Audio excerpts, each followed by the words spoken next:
Who in the world can help your son become a godly man? Hey, you can. Let's talk about it with Joel Fitzpatrick on Steve Brown, etc. He's an old white guy, an author, broadcaster, and seminary professor who's sick of religion. And he's brought friends. Please welcome Steve Brown, etc. And that's the name of the program, and we are so glad you are here. I'm Steve, the aforementioned old white guy, the father of 2 daughters and 3 granddaughters, and not one gorilla in sight, which means I don't have to listen or obey or feel guilty or in any way be disvalued by listening to what Joel has to say today. Matthew, wow. Matthew, that's kind of a nice place to be for me, given that I'm driven on guilt. Sounds to me like you're intimidated. Matthew Porter is here. I don't want to say Matthew is stressed, but he did recently pick up a new hobby. Quietly despairing. I'm actually pretty good at it. And Jinx, our producer, is working hard in the little glass booth. Jinx is excited because it's finally pumpkin spice latte season. You know I absolutely really despise drink that, right? That's what makes it funny. Can't stand that. I don't drink pumpkin beer. I'm definitely not drinking pumpkin coffee. Screw up the 2 best things on the planet. And the time that we had for a birthday party, pumpkin cheesecake was, Don't start. oh, man. I made pumpkin bread over the weekend. Became an Well, instant I'll classic. take a pumpkin pie, but that's it.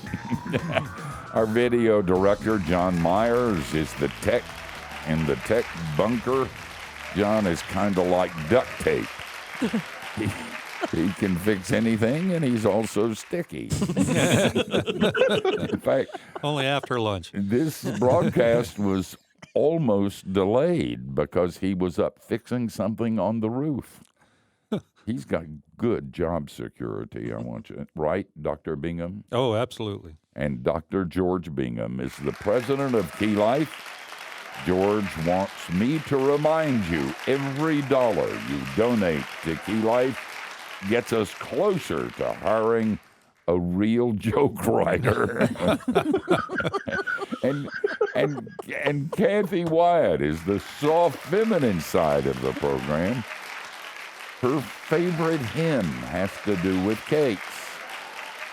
I sing because I'm happy. I sing because make those checks out to Key Life Network. Exactly. Post Office Box 5000, Maitland, Florida. Another instant classic. By the way, can I just tell you before we get into this that I want to make it clear to Joel, because not too long ago you were on the great podcast that Joel actually is Elise and Phil Fitzpatrick's The whole son. Fitz family. And Jessica Thompson, who was on last week, their brother and sister, and you were recently on their podcast, at which point you announced, thank you very much, that I intimidated Billy Graham. And may I just say that That makes is a her lie angry. from the It pit of is hell, not. and No, it it's smells not. like smoke. It's absolutely not.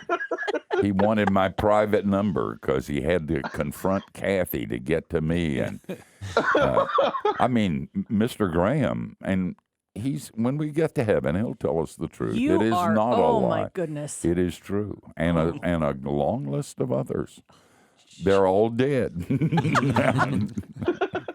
Our guest is Joel Fitzpatrick, and Joel has served as an ordained minister in the Presbyterian Church in America with a focus on youth and family. That's because he's crazy. He received his Master of Divinity degree. We call it an MDiv in the business, from Westminster Seminary in California. And Joel, you don't know this, but I was on the board of Westminster Seminary, Philadelphia, when we gave birth to you guys in California. That's how old I am. Wow. He is Wow, were the dinosaurs there too? Were they on the yeah, board? they really were. Listen, the reason I'm a good Bible teacher is all those people are my friends. They lived when I did. The dinosaurs? No. Yes, that's what he was referencing. Joel, by the way, is co-author of Mom, Dad, What, Sex? And listen, that sold a lot. And his latest book is called Between, and I hold his book in my nicotine-stained fingers. Between Us Guys, Life-Changing Conversations for Dads and Sons. Joel, should women just turn this off? Well, I mean, they could if they needed to go do something, I guess, but I don't think so. I think that the reality is that the principles that I'm talking about here in this book, the reality that Jesus is the point, Jesus is the point of our parenting, not obedience. I think that is applicable to both men and women, I hope. I mean, Kathy, you can tell me better than I can just assume for women. But no, plus I'm a likable guy. And I'm weird, so just hang out and have fun and laugh. Like, I mean, why leave? You know, I felt like I needed to say that at the beginning, but there's a crisis nowadays. We have a divorce lawyer who's a mean Person. person. Wondering where we were going there. Trying to think. And, he's been advertising on billboards. We're going to get her. You hire us, man, and we're in your corner, and we're going to just... But he's gotten soft of late. And I had a commercial from this particular lawyer who said, "Are fathers important? Of course they are. Is marriage important? Of course they are. And you ought to do everything to save your marriage." And I almost ran into a telephone pole. And then he said, "But if you got to do it, we're your guys." But I'll tell you, marriage is important. And fathers are important. And we're going through a period in our culture where men have been delegitimized. Who was the comedian who said... a woman needs a man the way a fish needs a bicycle. And she also said, the only thing I want him to do is to come into my house, fix my toaster, and then get the blank out. And those are mildly funny comments, but they reflect something that's far deeper and more profound. And so this book, I think, is not only so very important, but it's so very important because we're living in a time when not only do we need to find out what it means to be a godly son, we got to find out what it means to be a godly father. And even more than that, what does it mean to be a man? Can you be sensitive and drink lattes and still be a man? No. What do you mean, no? Not if they're pumpkin. Not if they're pumpkin spice. Okay. All of that's just kind of to bring up some stuff. What does it mean that it's not about... I thought maybe when I picked up your book that I was going to get a list of to-dos, rules and regulations. Son, you do this, or I'm going to break your face. You mess this up, and I'm going to take you out of my will. You in any way betray your manliness, and I'm your example of manliness, then you're going to be in such trouble. And then I pick up your book, and there's all this talk about Jesus. What do you? What were you thinking? What were you thinking? No, talk to us, Joel. Yeah, so I really wanted to lay out a different way, a better way of parenting for men. I think that men really do struggle with what it means to be a man. I think right now, especially in this sort of portion of our culture, in our history in America and in the church in America, men really struggle. They look at it and they think that they need to either be a really tough guy or they need to be really sensitive. And their sons pick up on that stuff. Uh, I hope that what I do in the book is lay out the reality that being a tough guy doesn't make you any more a man than drinking pumpkin spice lattes and getting in touch with your feelings does.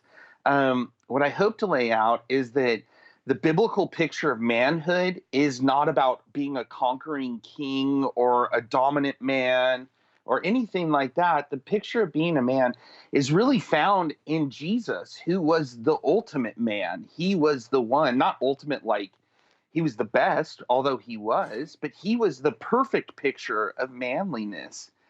And, the beautiful thing about Jesus is we don't know if he had huge muscles. We don't know if he had a great beard. We don't know if he drank lattes or beer. We do know he created wine, which is pretty epic. He saved a party by doing it. Yeah, right. Really good wine too. But we know that he gave of himself so that other people can live. And that's what I'm trying to get across in this book. Oh, people, don't go anywhere, because we're going to go down roads that aren't often traveled. Discuss subjects that aren't often discussed. Go places where Christians don't go. It's time we talked about fatherhood and sonhood, and what it means to be both. I, of course, model that for everybody. Or people think I do, because I have a deep voice and I look like Santa Claus. That's enough. Just look at me and copy me and you'll be okay. We'll be back in a minute.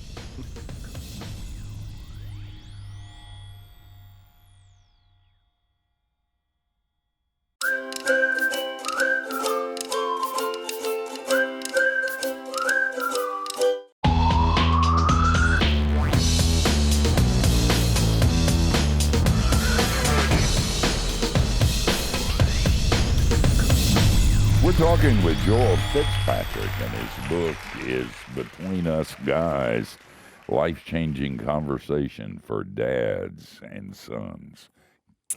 Joel, I have heard Dr. Phil McGraw on numerous occasions say that the most important relationship that a child has is the same-sex parent. So, and obviously your book is about dads and sons, et cetera. Obviously, there are a lot of homes where there is no dad.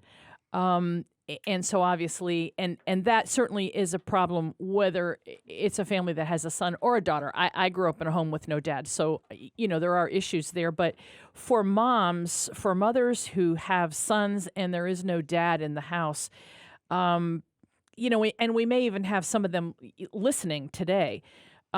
Is there value in the mom reading this book? Is where I'm going with my question. Yeah, I totally get you. I think there is. First of all, I think I want to say that is incredibly tough to be a mom raising boys, especially in this age with internet, with everything, with moms, you trying to manage your kids as well as, maybe going to school or working a full-time job. That is so tough. And so, God sees you, moms, and he loves you. He's for you. I think this book can help you some to get a window into how guys think about different topics like friendship, like masculinity, like money or sex or girls or whatever it is. It'll give you somewhat of an insight into how guys think about that, so that then you can take it and make the conversation your own as you talk to your boys. So yeah, I absolutely think this book would be great for single moms who are out there, or even grandparents who are trying to interact with their grandkids because they're caring for them. Those sorts of situations where people think, these boys are just weird. How do I get into their brains? How do I interact with them in a way that they can understand? I think that a book like this can help start to build those bridges. Cool. Is it good to have a substitute male figure in a young man's life? Yeah, I'll tell you this much. My son, I'm really involved with my son. In fact, right before I came here to do, or got on the air with you guys, I drove my son to school. He and I play video games together. We fish together. We go out on walks together. We go get ice cream together. I'm really involved with my son's life. But at a certain point, what I say to my son just becomes white noise. Yeah. When I start to instruct my son, it becomes white noise. Like and I get it, right? Like I'm just background noise to him a lot of the time. So what I've really appreciated is in my church where I go now, a small church plant here in downtown San Diego. There are multiple men who have started to come around my son to help him make sense of the world. Um, that's a great thing. And so, if you're out there and you're a single mom or grandparents raising your grandkids, or you're just a dad who finds that like, man, my son just doesn't listen to me all the time, then getting your son plugged in with another man in a good, healthy relationship, I think that just like that just works wonders. As a youth pastor, I could say things to my kids that their dads couldn't say Yeah. to them, and actually have them hear it, and not just like, "Dude, wash your feet," but like more serious, substantive things, like, "Hey, I saw the way you were treating that person.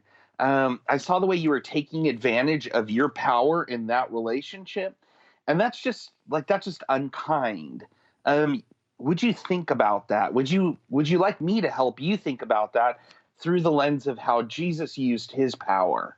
Um, I can say those things to a kid that's not mine, and the kid will actually hear it. So yeah, I absolutely think that substitute men coming alongside, I think that goes such a long ways. But this goes back to the reality that guys just don't know what, like a lot of them just don't know what it means to be a man. They aren't even comfortable in their own skin and who Jesus has made them, and who he's created them to be and freed them to be. So I think that as guys start to get a hold of that, then it becomes so much easier to do that and give that away to your kids. Good stuff.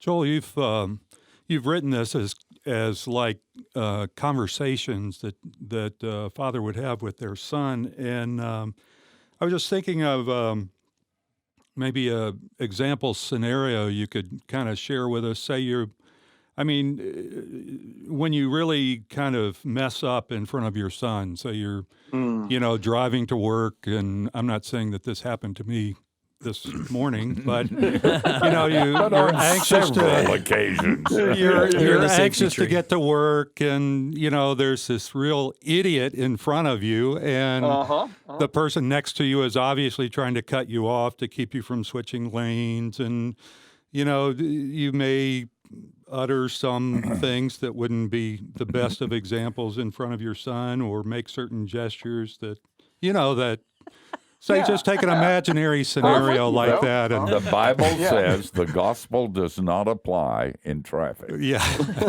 it's a good thing. So what would a conversation look like with your son? Oh yeah. So like this happens with me and my kids on the daily. Like I'm one of the most impatient drivers out there. But I consistently have to go back to my kids. First of all, I ask for forgiveness in the ways that I've sinned against God in front of them. That is a deeply humbling thing to do with your kids. Powerful. To sit there and say to them, like, Dad screwed up in a big way, and this is how. And so I want to ask you for forgiveness because I should never have done this in front of you. The funny thing about dads is so many of us like feel like we can't do that because somehow it'll be like a sign of weakness. But the great thing is about our kids, they already know that you're a terrible parent. Like they already know all your flaws. This isn't a surprise to them that you're like angry, So actually admitting that in front of them is really a show of like, man, I'm secure in who Jesus has made me to be, and I'm secure in the forgiveness. I'm free from the shame and the guilt that comes with me sinning, and I'm free to actually confess this to you because you already know I'm really, really bad at this. Then starting from that gospel sort of platform, you can begin to work into the conversation, talking to them about how Jesus never was impatient with anyone. Like he never was sinfully impatient. Jesus never flipped the bird to anyone. Sorry, I probably can't say that. Well, probably it's a different podcast. Maybe turned over their tables, which he turned over their tables, but didn't do anything more than that. Yeah. Well, he was mildly frees us irritated. as humans. yeah, it frees us as people to go out and try to live in love to our neighbors who don't pay attention where they're driving. That, by the way, is the microcosm of the macrocosm of the gospel of Jesus Christ. Right. It's not only with our kids, it's with the world. We don't go because we've got it fixed and we're going to fix them. We go as needy sinners who need a great Savior. Hey, guys, this is going to get even better. And if you go any place, you're just crazy.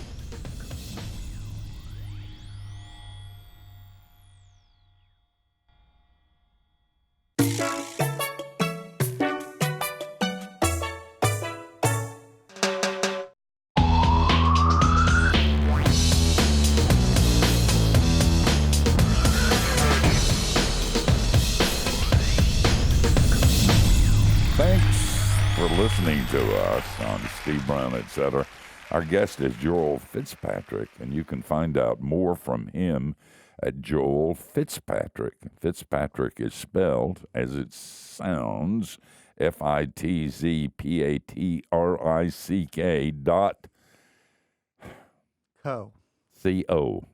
CO, yeah, I know. You're weird. Like .com was taken. What am I going to do about it? Well, do org. That makes you more spiritual. That was taken as well. I wish there was like a .church. Go find this guy. Or like .holy guy or something like that, but there's none of that. Yeah, the co's better. Trust me. It's awesome. So, Joel, everybody I'm sitting around the table with, this whole discussion of sons and daughters is a little bit on the academic side for them, as we've established. However, I am all in on this. I have 4 babies, but 2 are sons, 10 and 4. And so I'm in the midst of all of this right now. They'll say like, hey, Daddy, play video games with me, and I really need to work. And I hear Harry Chapin cranking up in the background, cats in the cradle. Coming, man. I can't win on this. But I really like everything, the way you've structured the book. It's very much about connecting with your sons, not in a vacuum, but in the midst of life, and kind of showing. Yeah. And it reminds me of growing up because, you know, my dad would not sit me down and say, you need to read your Bible and spend time with God and that kind of stuff. I would just happen upon him early in the morning doing a Bible study. No big deal. Wouldn't make a big deal about it. It's just in the midst of life, you see this person who you're learning from putting these things into action. So talk just a little bit about why that approach on this, about because just to break it down, you've got different topics, wide ranging, and you suggest a setting and an activity and kind of some jumping off points. Talk a little bit about the specific approach of each of these chapters. Yeah, so what I wanted to do is I wanted to help dads understand that when they go into these conversations, these aren't just one-time conversations. These are things that they have throughout their life with their sons. And if their son, frankly, if I sat down with you and was like, hey, let's talk about money, you would probably be like, this is a little bit awkward and weird. But if you and I were walking along and we saw something that we wanted to buy, and we started to talk about money, and then we started to talk about how Jesus used his riches and his power, then it would become more natural. You know, this is just like straight the pattern of the Bible, right? We're supposed to talk with our sons as we walk along. That's Deuteronomy, right? Proverbs is all of these great conversations that dads have with their sons. We even see that in the way that God structures the Bible and had it written. It's written in a story. It's written for us to feel like we're walking along with these people. So I think that for dads, spending this sort of intentional time with their sons where they're mixing in activities that are fun and interesting to their sons, but then also help their sons plug in where they belong and where the gospel belongs in their lives with the greater story. I think that's the right way to go about it. Dads are super busy. Listen, I'm no longer a pastor, like full time. Now I work for a construction company, which means my day starts at about 6 o'clock in the morning. And I work in a corporate office, which means my day ends at about 5 o'clock at night. I get busyness. You guys are going to have to pray for me because I'm also the moderator of my presbytery. So no. I get busyness. You know, I do all of this stuff. I get busyness. But dads, when you take out time to help your son, like actually dial into the gospel and dial into how that works itself out in their everyday lives, from fishing to playing Fortnite to going and serving the homeless. That's where your son will start to know what it means to grow into the image of Christ and become a man like Jesus was, who did all of that sort of stuff and yet was still perfect in it. You know, it's like there's two different approaches you could take on this. One would be where you look at the subjects and you create like these kind of activities. At least two of them I saw had to do with ice cream. So kudos to you, sir. This book really spoke to me. I love me some ice cream. Yes, really yes. So one could be these kind of intentional planning kind of things. But the other thing, you know, as you're talking about it, is if you kind of just verse yourself in these subjects and these matters of approach, life is sometimes just going to open itself up to these opportunities, like you said, where I was not planning to talk about money, but I've been reading this book and my kid just talked about, I want to buy this. Then all of a sudden, you know, kind of this just opportunity could possibly meet your little bit of preparation, and you've got kind of a golden moment to capitalize on. Right. So like a perfect example of this, my son loves to fish. So he and I went out, we cruised down to the Coronado Islands, just south of the border here in San Diego. On the way back, he was really ripe and ready to talk about what it means to have fun in light of the gospel. So we took that trip back to start to talk about how God is a creative God, how he has a great sense of humor, and what that looks like for us to live into that in light of the gospel for us. Oh, man, that is such good stuff. But I was thinking, you know, when he has a chapter on sex, by the way, in the book. This ain't going to work. None of this is going to work when you're talking about that. So we will pose that question to him. And since it's about sex, I don't have to tell you to stay around. People turn up the radios when that subject comes up. So stay around.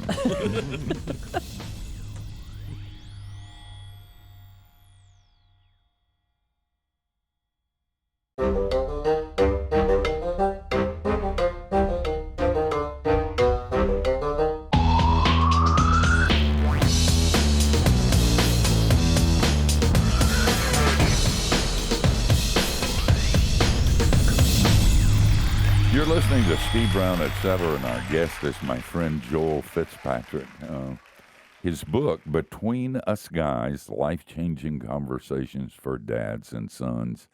And you ought to get this book. This is a great book that every parent ought to have. And he creates situations and shows you how to have conversations that are meaningful and not just a list of to-dos. And it was wonderful and wise until you hit his chapter on sex. And then, you can't ice cream doesn't fit there. And fishing doesn't fit there. And, you're not just walking down through the park and something happens that brings up the subject. I guess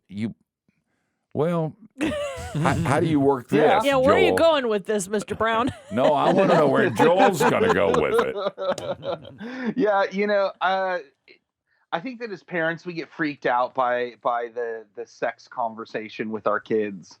And there's nothing that's more awkward as a parent. So, quite frankly, go out and buy my other book. It's a great book. Mom, Dad, What's Sex? Go pick that bad boy up. It'll help you out.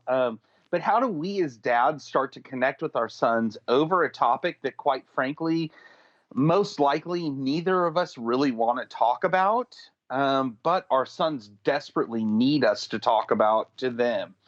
I think that there's a couple ways. One is you got to do it with respect. So when I started to have these conversations with my kids, I actually asked them, like, hey, bud, are you ready to have this talk? No. If you're not, then that's fine. No, we're going to circle back and I'm going to ask you again. But are you ready to have this talk right now? Are you in a place where you feel comfortable having this discussion? When he finally said yes, we went out. We went out on a walk. We were just walking through the neighborhood. We both knew this was the discussion we were going to have. And what I tried to do is I tried to just be natural about it, to be kind and winsome and generous, because quite frankly, the Bible gives such a great, like a great way for us to talk to our kids about sex and sexuality. It doesn't say like, no, sex is bad. Actually, the Bible says, no, sex is really, really good, because it's a picture. Our sexuality, our intimacy is a picture of the intimacy we have with Jesus and we're going to have in the consummation when all things are brought to a close. It's actually a picture of that intimacy and beauty. But for right now, there's a lot of brokenness that goes on. And so dads, be open, be natural, be kind, answer your son's questions, be willing to answer really awkward questions. I can remember a couple of questions my son asked me that we both just started laughing. And that was totally okay. Like, it was an awkward question, but it still was something that was on his heart and that he needed to ask. Because quite frankly, dads, if you're not providing the space for your son to have that conversation, your son's going to go on Google and he's going to Google his questions. And if you don't think that your son will Google questions, then you're crazy. Even worse than that, your son's going to go to his other friends who have no clue what's happening, and he'll learn from them. And then this really unhealthy view of sex will get passed down. And so, we really get this opportunity to speak words of hope, words of life, words of the gospel, especially when our sons mess up. The Bible is full of sexual sinners. If they were to make the Bible into a movie, actually showing the way things happened, then the Bible would be, man, that movie, I doubt it would make it on very many Christians' bookshelves. But God is totally radically committed to using sexual sinners, people who are broken sexually, to build this kingdom. You don't have to look much further than King David to see that. And so we can actually give our sons like hope in this. Like, son, you're not going to be perfect. Funny thing is, none of us are perfect. And yet Jesus still loves you and is still radically committed to using you. And he can do that in ways that will blow your mind, just like he's done it with me. You see, those are the sorts of things where we can start to build bridges for our sons to help them see that God really is good. And he's kind, and he's merciful, and he's loving, and the gospel is so generous. It's mind-blowingly generous. So, I mean, yeah, sex talk is weird. Sex talk is difficult. The sex talk is uncomfortable. And yet, dads, like, this is exactly where God's called us and equipped us through his word, through the scriptures, the exact sort of conversation he's equipped us to have with our boys. Joel, in one of the early in the book, you kind of provide some guidelines for how to have these conversations. You just saying that reminds me of one of those, which was to be transparent with your son that you're a fellow sinner. In that sense, you guys are on equal footing. Maybe don't spill your guts completely. I mean, maybe don't, tell them the whole catalog of mess ups. But it seems like when you establish that, you're creating like more pathways back to you. So when they have a question or when they know they've screwed up, they can have a thought of, wait a second. God, my dad already told me he'd messed up too. We're all human. I feel safe in having a conversation with him about this. Yeah. That's so key. So many kids are afraid to tell their parents because they're afraid that their parents are going to be super judgy, that their parents are going to come down and just drop the hammer on them. What's amazing, though, is when you start to build like Paul Tripp calls it like you breathe the air, like the gospel becomes the air that you breathe. That's what he says. It's like when that becomes the air in your household, the gospel does. When Jesus forgiving us and accepting us, when God looking at us and saying, like, this is my child in whom I'm well pleased because of the work of someone else, when that becomes the air that you breathe, then you know what's amazing? Forgiveness becomes so much easier as a parent. You don't have to take your kids' mess ups as like as a testimony or a witness against your parenting. What you can do is you can say, man, I forgive you and I love you. And you know what's funny? I've been waiting because I knew you were messing up. I knew you were doing something, and I've just been waiting for you to come and ask for forgiveness. And I can't wait to forgive you so that our relationship can be restored and we can talk our way through this without me beating you over the head with the Bible, without making you bitter against God and what he says, or against me and the way that I tell you what God says. That's the beauty of what happens when the gospel grabs hold of your family. Oh, my. Joel, our time's up, and I just hate it because this is That's a bummer. Such good stuff. And I know you're a busy guy. Thank you. I mean, I'd give up the church and just do construction. I'm just an old guy giving you some advice. The church is too beautiful. The church is too beautiful. I can't. Oh, I know. Joel, thanks for taking your time and be with us. We love this book. The title is Between Us Guys, Life-Changing Conversations for Dads and Sons. Bless you, brother. Thanks for having me on, guys. See you, Joel. Bye-bye. Bye.